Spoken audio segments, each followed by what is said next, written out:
Today we're going to be demonstrating proper connection of our LEDPS500 series alongside with any of our light models and our control panel LEDPS300. In this scenario we have our LED260 series. We have a 5-conductor cable connected to our lights.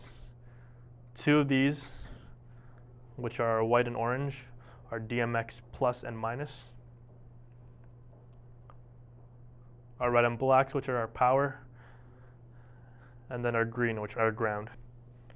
The first step would be to take these and connect them to a junction box, and I'll demonstrate that here.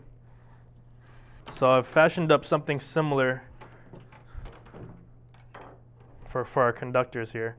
So this will be our junction box. We have our red for hot, black for neutral, our DMX connection. So we're using 2 wires from a Cat5 cable. There's 8 connections in a Cat5, so we're using 2 of 8. You can actually use multiple wires inside of this Cat5 to connect multiple lights, up to 4 or solenoids. And then our ground. So we're just going to do the connections here. So once complete, your junction box or your connection will look something like this. You'll have the grounds, the hots, the neutrals, and then your DMX connection. It's very important that you don't mix your DMX connections up. The solid orange from the light is negative. The solid white from the light is positive. And in this scenario, it's going to my orange, and my white orange, which is striped, is my positive. We'll now open the box and complete our junction box connections here. So we'll first start with our larger connections. Our ground should be connected here into this ground bus bar. You'll need an Allen key for this step, as this connection is the only one that requires an Allen key. All the others you can use a flathead screwdriver. The next step will be your neutrals, which is the terminators here. They're identified with black cables going out into our power supplies, and then our hots, which are the black terminal switches here. Ensure that they're secure, and these are all fused with 20 amp fuses. The last step is to take your DMX connection, and in my instance, because my orange was connected to my solid color, the negative will go into the top pair of this DMX510.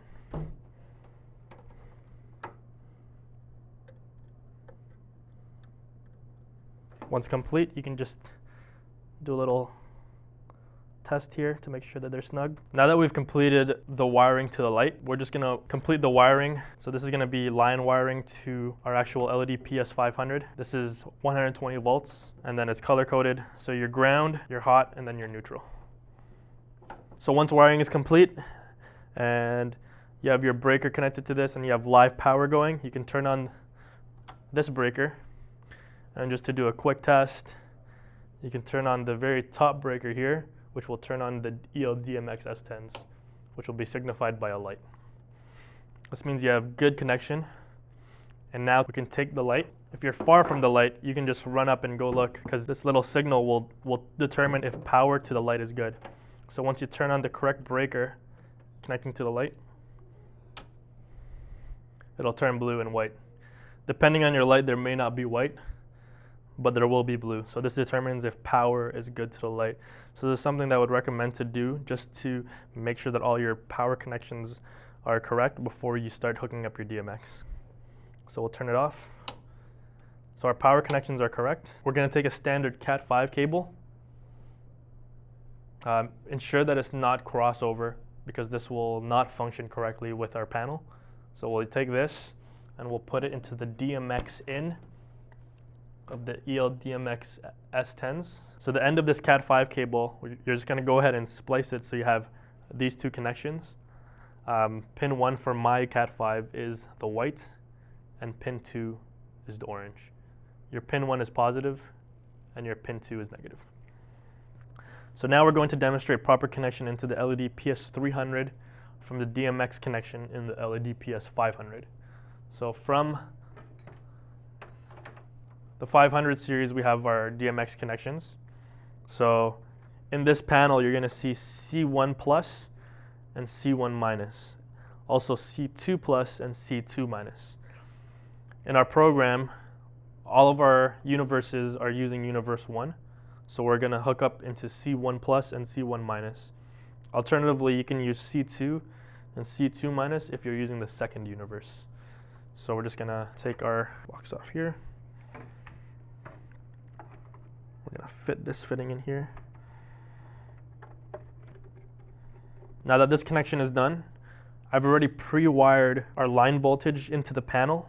So if you see here, our blacks are going into these 2.5 amp fuses, our green into the ground bus bar, and our neutral connecting with the white neutral here. So now we're going to go ahead and power this LEDPS300 up. While the lights are going, close this guy here, and we'll look at the front of the panel. Now that it's on, your HMI should be flashing and up and running. So you'll just need to hit login and log in with the credentials that will be provided by Crystal. I'm just going to do that here. Once complete, you'll have access to the main menu button and then the setup button.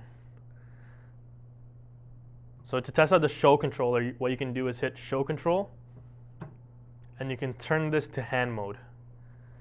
This will give you an override to the LEDQU E2 player already installed in our LEDPS300, and you could adjust the shows manually by clicking left and right. So in this scenario, show 1 is our off show. What I'm going to do is I'm going to cycle through show 2 through 9 with the light. So now that we have our LEDPS300 powered up, what we're going to do is we're just going to go and cycle through the shows. So show 1 right now is off. We'll go through scene 2.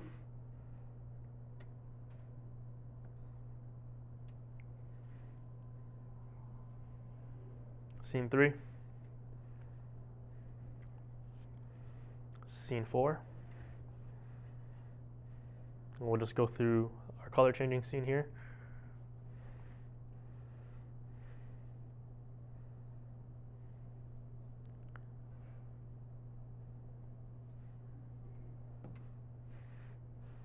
And that's proper connection of our LEDPS500 and 300 series.